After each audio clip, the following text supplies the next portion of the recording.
It's another great weekend, and we're happy to have you link up again with us on Talk Point on Lagos Television.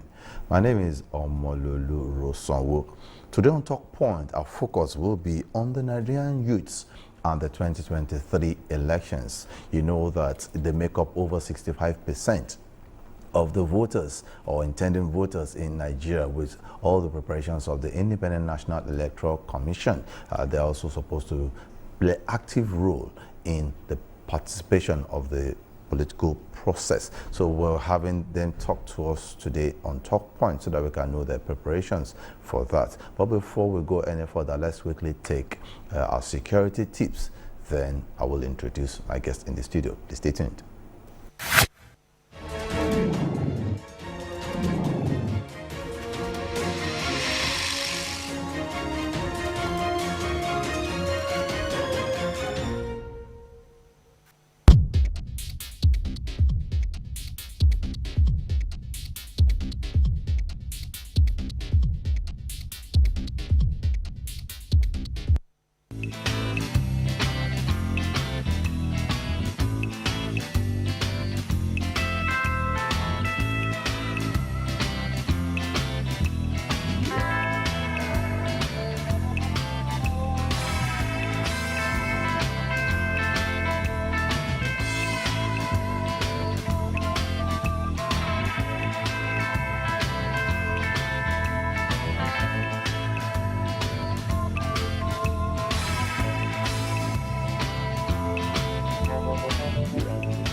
Welcome back.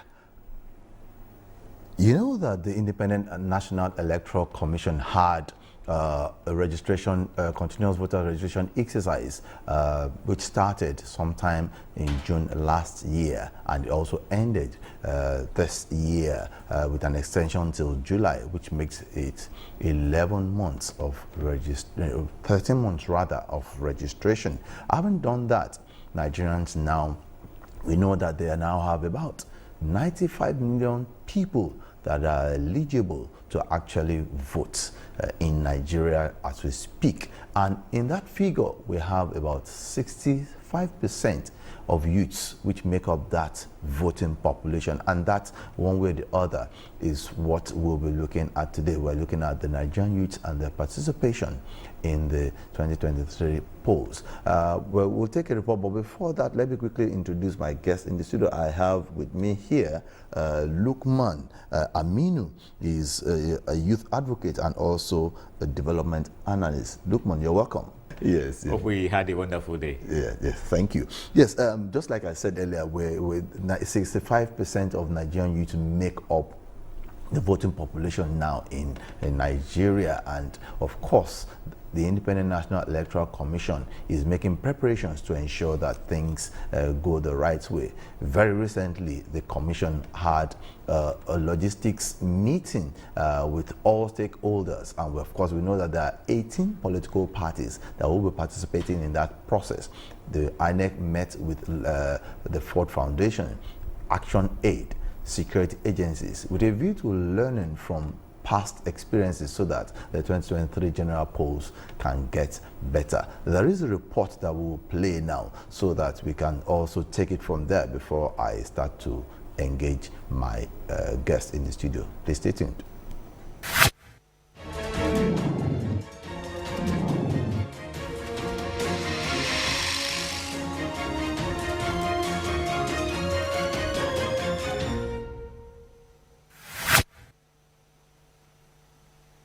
As elections are the heart of democracy, adequate logistics is the heart of credible elections. This explains why the Independent National Electoral Commission (INEC) is very much interested in gatherings such as this for adequate planning.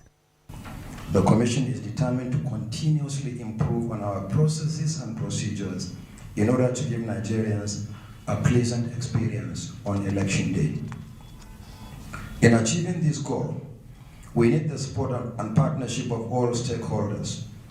By your presence at this meeting, you have demonstrated your willingness to partner with the Commission, and we are encouraged by such demonstration of support and commitment to the success of the electoral process as we continue to make steady progress in the implementation of our plans.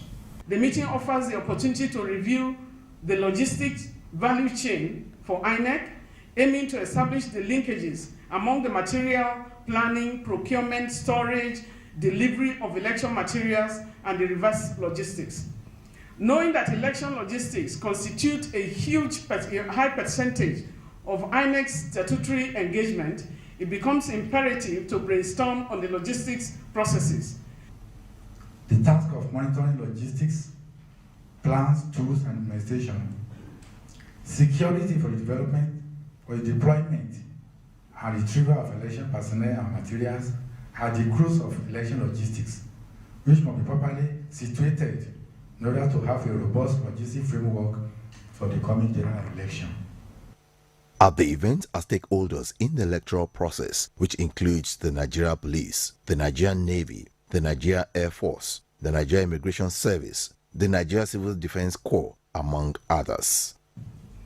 It is worthy of note that the election security process, the political campaigns, security governance is primarily the statutory obligations of Nigerian Police Force. In this regard, the political class actors are hereby advised to play the game in accordance with the Electoral Act 2022. If the private sector is able to get their goods to every nook and corner, and they do that every single day, there is no reason why we can't get people to vote once every 4 years. The INEC chairman also tells the gathering that in preparation for the 2023 polls, 9 out of the 14 targets have been met, with 18 political parties participating. Omololu Rosanwo, LTV News.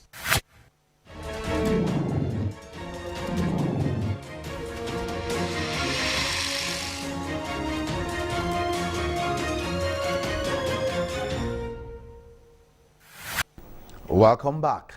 That was the report I actually did during the week on the Independent National Electoral Commission, meeting with some logistics officers, with some security officers, and a whole lot of stakeholders on the need to plan for a better election in Nigeria. Lukman, I introduced you earlier. Lukman is my guest in the studio. He's a youth advocate and also a development analyst. But let me first engage you on the preparations of INEC. We have seen over the years that INEC keeps improving on the electoral process, giving people more confidence, starting from when Edo election was held, now this year to the Ekiti and Osun elections. Improvement is coming and people seem to be having confidence in the electoral management body. What's your take on that? Let me start by appreciating INEC. I know it's not an easy task, it's not an easy job, and I also know they are battling with some challenges behind the scene, particularly of hacking their databases and a lot of things that have to do with software end of their database. We all understand that INEC has introduced BVAS, and the BVAS is improving by the day. I would not want to believe that BVAS is now each free, because there is never a perfect system. But I want to believe that by the time we get to 2023, we'll have a larger population of workers who now understand what BVAS should be and how it should be operated, so that the issues they had in some of the elections they conducted during the course of the year, where they had to stop the use in some places and the like, so that we would have most minimal of that. I know the more minimal of that we have, the less we will have rigging. That means the political parties will have to go and mobilize people and bring them out to come and vote. Yes, the BVAS, just like you said, is an improvement for INEC and for Nigerians. It's a plus for us.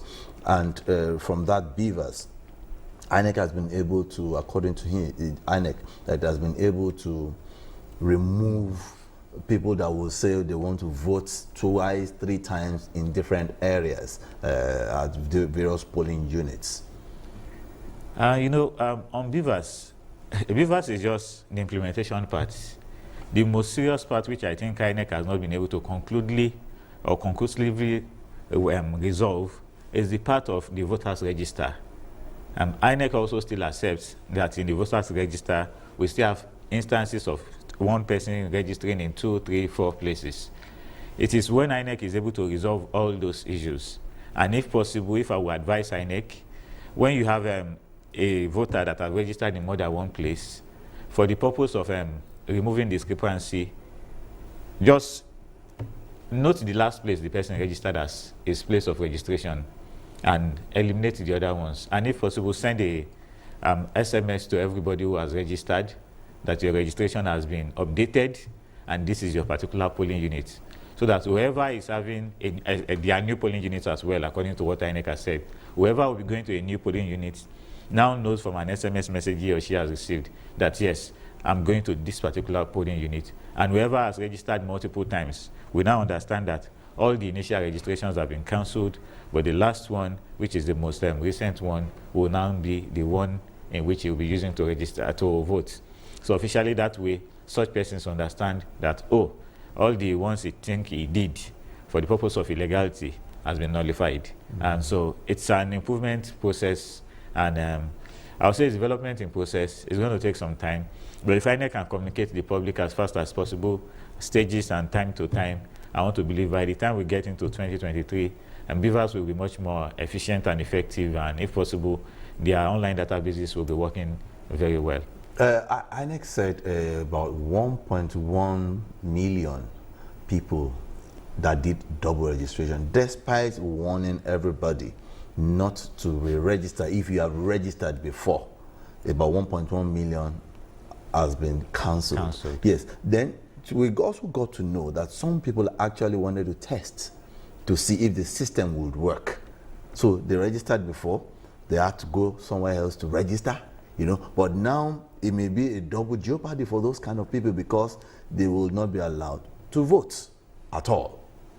In that situation, what are we trying to test? Are we supposed to be doing that now when you had registered before, now you are told not to re-register?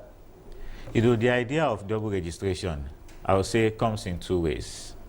There are some people who have done it intentionally, and there are some people who have done it unintentionally. So let me start from those who have done it intentionally. Some people want to test the system, while some people are not there to test the system. They want to involve themselves in manipulative activities.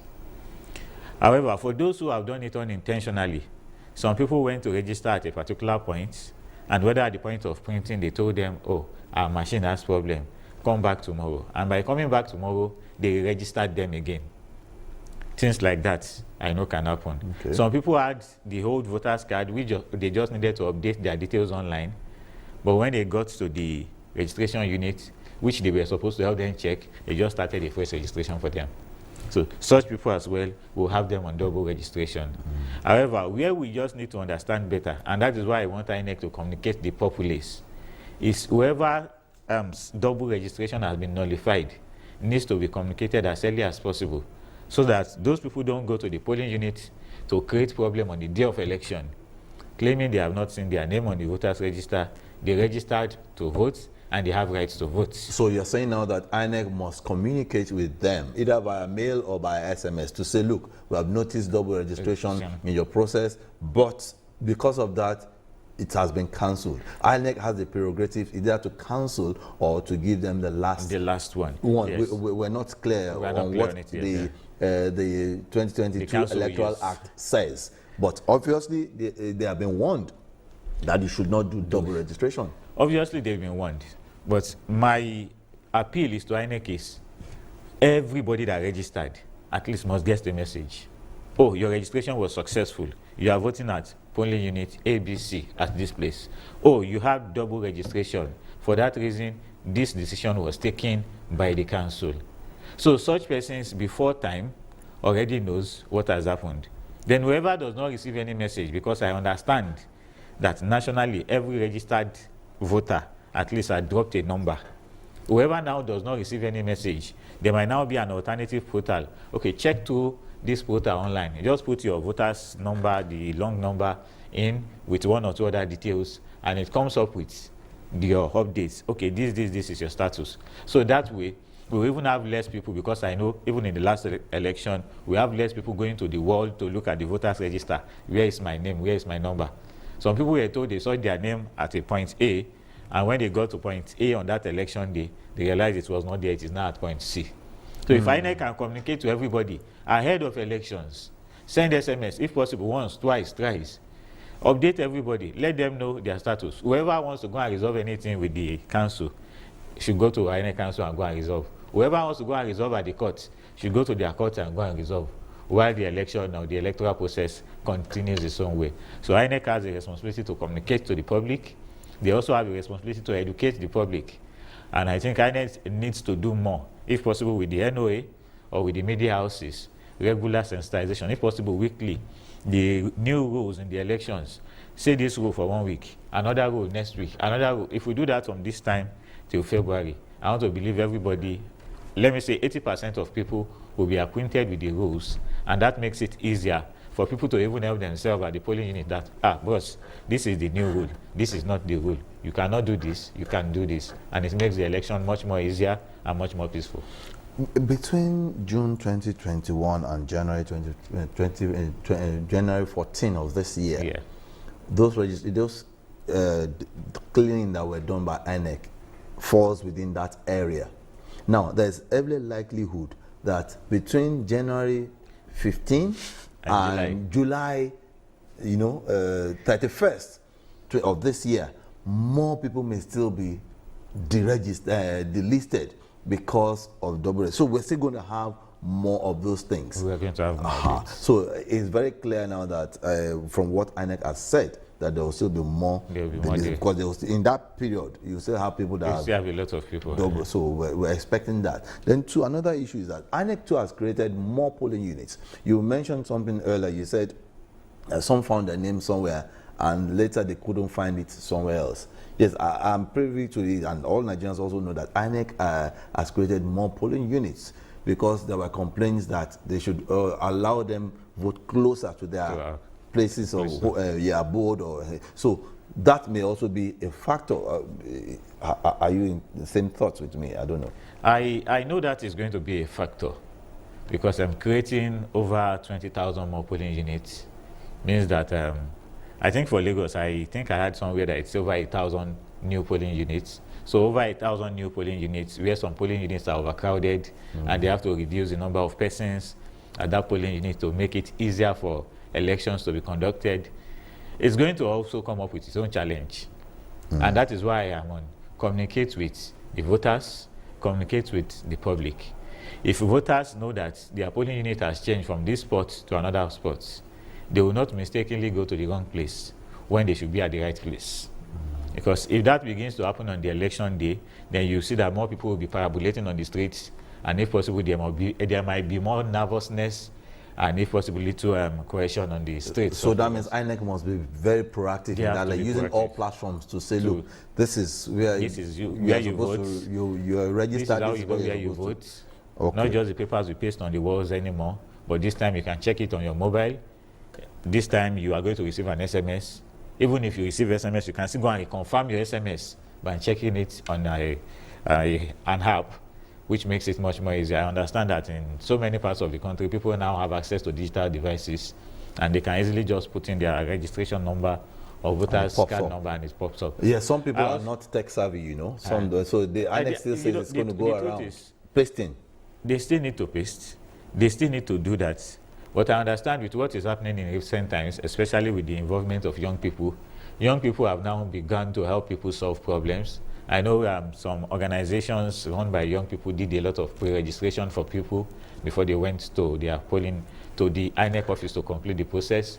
Some organizations help people to update their records. And I know by the time we get to 2023, once we have something like that, some organizations who have done that in the past will also be willing to go back to the street to tell people, okay, if you don't know where you are going to vote, let us help you check.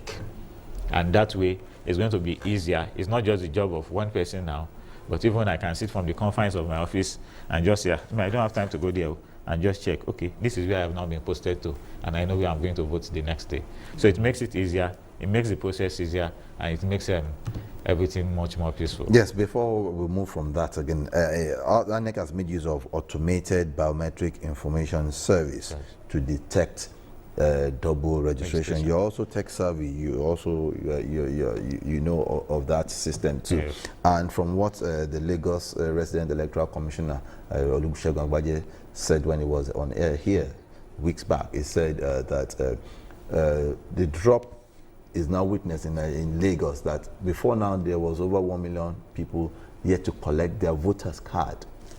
You understand? But now it has dropped to 900,000 rather, telling us that okay, people have started going to collect the voters card. Collect their voters card. But even at that, 900,000 is still very huge.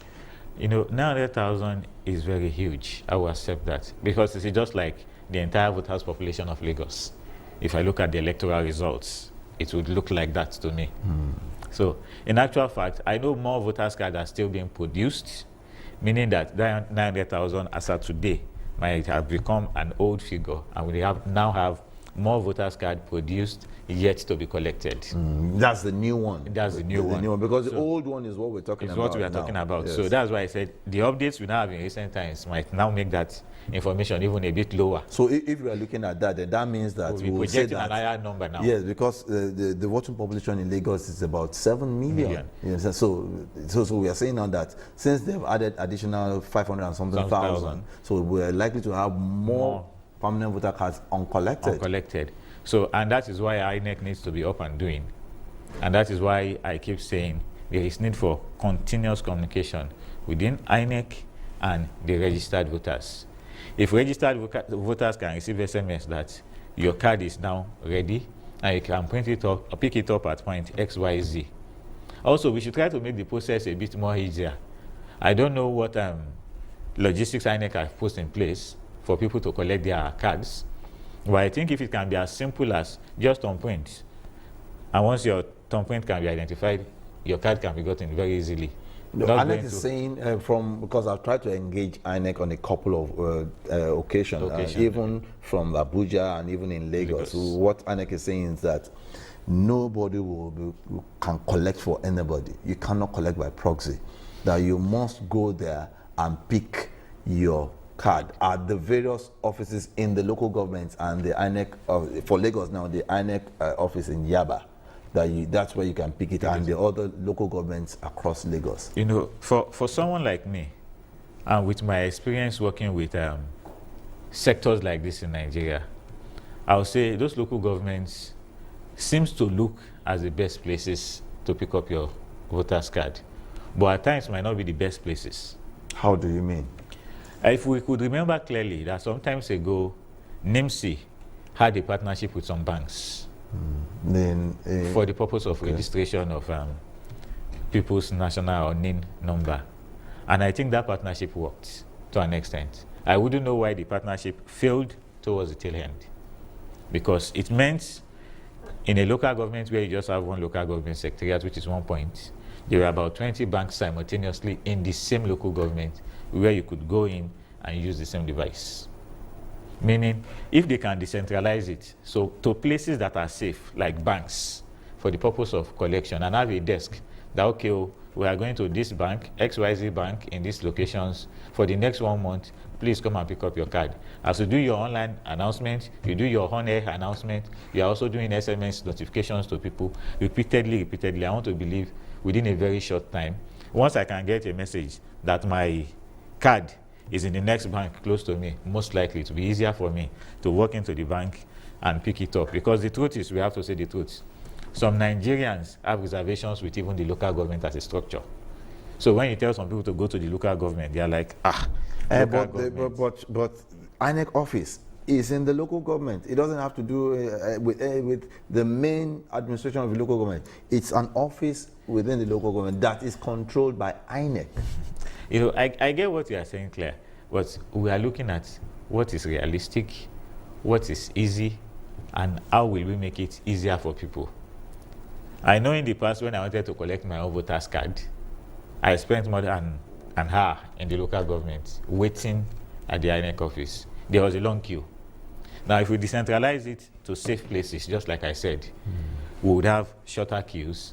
We'll have people get their card very fast. INEC can still be the one in charge of the distribution in those locations. They can decide to employ corps members to make the job much more easier, because at times, I have to say it can be overwhelming on the staffs also working there, working from 8 a.m. till let's say 3, 4 p.m. and it is always one person or the other standing in front of them. Fatigue comes in after 4 or 5 hours. And you see that the collection becomes slower, and you see the local government boys too trying their own way. That yes, let us help you collect it. Let us help you accelerate it. They want to make money out of it. Let us help you, and in the process of let us help you accelerate it, then they are trying to make money out of it as well. But I want to believe all that will not be possible in a corporate environment like the bank, and it will make it easier, make it faster. That is more places to collect instead of 774. Let's say we are multiplying 774 by 8 now, because there are 8 different banks in each local government partnering with INEC to get the card distributed. So it makes it faster, easier, and less stressful. Nigerian youths make up the 65% of the voting population now, as we speak, according to the registration that INEC just reeled out. Now, how willing and how ready are the youths to actually participate in the electoral process? Because before now, it's been they don't care, they don't want to care, but now, how prepared are they now to actually hone the process? I want to accept that Nigerian youths have now become much more aware about what the election is and what results the election will give them if they participate effectively. However, their participation, I would want to group it in different categories and also give them some percentages. Never mind, my percentages are based on my own personal research, not on anybody's research.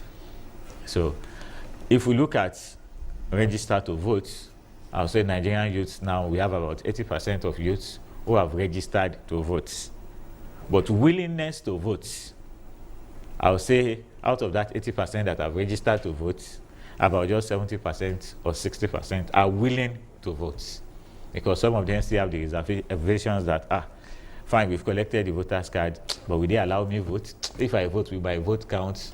So those... But from this figure that you're giving, it sounds alarming or something, because you know why I'm saying this? Because the youths now know that the electoral process is getting better. So their votes will always count.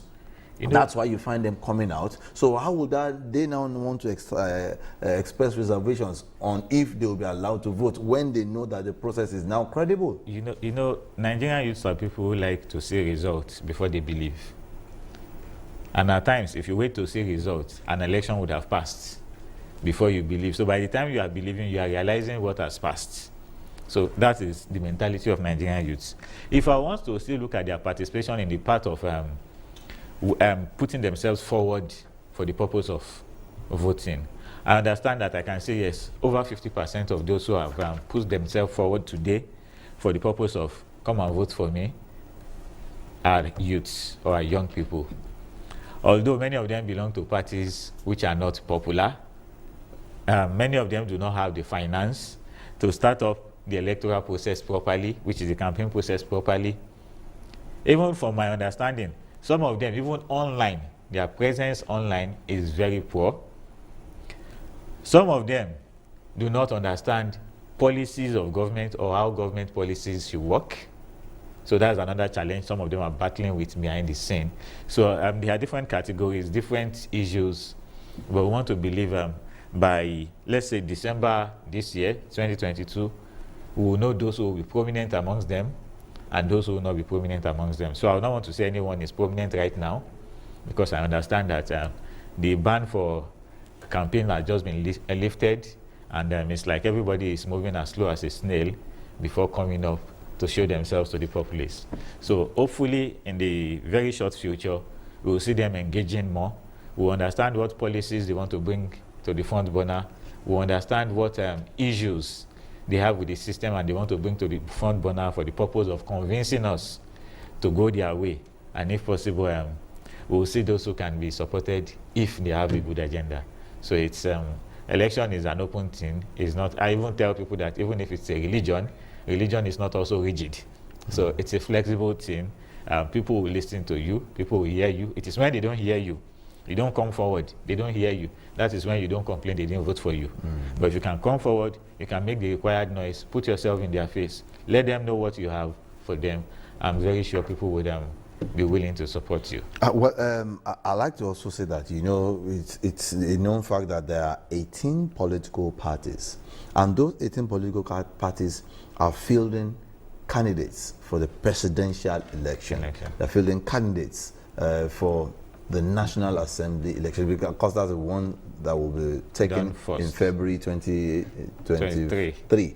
Yes. From the figure that INEC has given out, we have about 1,101 candidates vying for the Senate seat. Now, we have, for the House of Representatives seats, we have 3,122 vying for those seats. There are 360 seats at the House of Representatives, and there is 109 seats at the Senate. And we're having 1,101 people vying, and for the 360 we're having 3,122 vying. Now, in those figures, how many youths took part to come out to get to that point? Because I know that various political parties have their candidates now, from what INEC has yes, they released. Are there presence of the youths? Yes, I want to accept that there are presence of the youths, or I'll say there is a large presence of the youths in the minor political parties. Never mind, I will not mention any political party. And there is a low presence of the youths in the major political parties. So in that order, what I expect from the young people, especially at this point in time, is for them to start their race when it is early, so that the hard work becomes the easy work we started at the right time. So, because just like I said, engagement is a major thing. Even the political parties we are calling the major or the big political parties, they've started engagements. So the smaller political parties or the youths in those political parties, the smaller ones, need to begin serious engagements, need to begin to look into government policies, need to begin to look into issues that affect the people, so that some people would naturally thrive with engagements. Some people will thrive with going to the street to make noise. Some people will thrive by doing the two simultaneously. But the most important thing is you have to make your effort so that you can thrive. But where INEC has a very large number of people who have put themselves forward for the purpose of election, and we are only seeing a very minute number of them on the streets coming to present themselves, on social media coming to present themselves. If I use INEC's number, I can say, okay, that means at least for every position in the Senate, there are at least 9 people. That means 9 political parties have presented their candidates. So if I want to say in every locality, we should be able to at least have at least 9 people making noise, saying, we want you to vote for me for X, Y, Z reasons. But if we look at our locality, around the country, I'll say, hardly will you find a local government where you find, or a senatorial district where you find 4 people as prominent persons there. Don't you think that could be as a result of funding? They are saying, look, maybe we should still conserve our funds till possibly end of the year and January, since the election is coming up in February, because if you look at it, some have kicked off, some are saying they will kick off, the press conferences have been held, funding is, for me, in this 21st century, funding is not the major anymore. You can sit down in the confines of your room, set up a Zoom meeting, invite 1,000 people. If you do the right thing, you will see 10,000 people participating live. Stay on Facebook, engage. Even celebrities, serious celebrities, still come on Facebook to do free publicity, talk to people live. I'll be coming on by 2 a.m. this time, and you'll see them engaging 10,000 people, 20,000 people live. If you can engage 10,000 people, 20,000 people live, there's a possibility that if I multiply number the political way, I'll say at least one person will talk to 3 other people later after that program that I listened to one guy today, and this were what he said. And that guy will be coming on here next week. That is much more cost effective. It is a bit easier. It is less security threats, and eventually you are moving directly or towards the voters. But when they go to keep quiet, that's why I said some of them people find it hard. When I hear the names of some people that Mr. X is also contesting, I just go on my Facebook. Oh, he's my friend. Active. What does he have there? Oh, I was telling someone some weeks back that your governorship candidate and myself, we have the same number of persons following us on Facebook. So if your governorship candidate and myself have the same number of persons following us on Facebook, if I bring myself forward for governorship, then you might I might eventually outshine that person in terms of numbers. I still want to believe that my social media engagement is not as active as it should be. So if someone like that, who I am assuming to have an active social media engagement, we are at par. If I decide to shoot forward and I call my friends, I want to go, please everybody support me. I know by the time I threw out one flyer, the number of times it would have gone. But that has passed, so because INEC has closed that, you cannot contest. I cannot contest. But the fact is, what I'm driving at is, they should engage. If they engage, you will find in short, I'll say you will find the unexpected people following you. INEC is also saying that hate speeches must be avoided. Violence must be avoided. Now, what is your message for these younger ones and all followers of political parties and their supporters? We all know what hate speeches are. Just like one of my mentors will say, you have the right to support anybody. Leave every other person with their problem. Talk about what your own candidate is bringing to the front burner. talk about the issues your candidate is bringing to the front burner. And your candidate as well should ignore other candidates and focus on his own agenda. Because if your candidate mistakenly tries to look into another person's agenda, he will lose track of what is to do as well. So you want to get track of what you want to do. You want to move in line with your plan. If you focus on your candidate, focus on your agenda, I would say it this way, that there might be a possibility that even if their political party will not be the one to win, their political party might eventually be the one to educate the political parties that will win. That means in one way or the other, you've been able to sell your agenda, sell your idea, and people have been able to say yes. Even those political parties behind the scene will be saying, that guy has brain. In short, we are borrowing from his brain. And you'll not be surprised that if they win you, they might eventually call you that, come, this is your brain, don't let it waste. Let us work it out together. Yes, it's been Talk Point on Lagos Television, and my guest has been Lukman Aminu, is a youth advocate and development analyst. Thank you so much for coming on Talk Point. Thank you very much. Hope we have a wonderful evening. Yes, on that note, we have come to the end of Talk Point. Remember, 767 and 112 still remains the line to always call in times of emergencies. Over 900,000 PVCs are out there in Lagos for you to collect, and even millions across Nigeria for you to collect. All you need to do is just go to INEC office at the various local governments or INEC offices in the states to pick your permanent voter cards. It is very key for you to decide who will lead Nigeria in next year's general election. I am Omololu Rosowo saying bye-bye.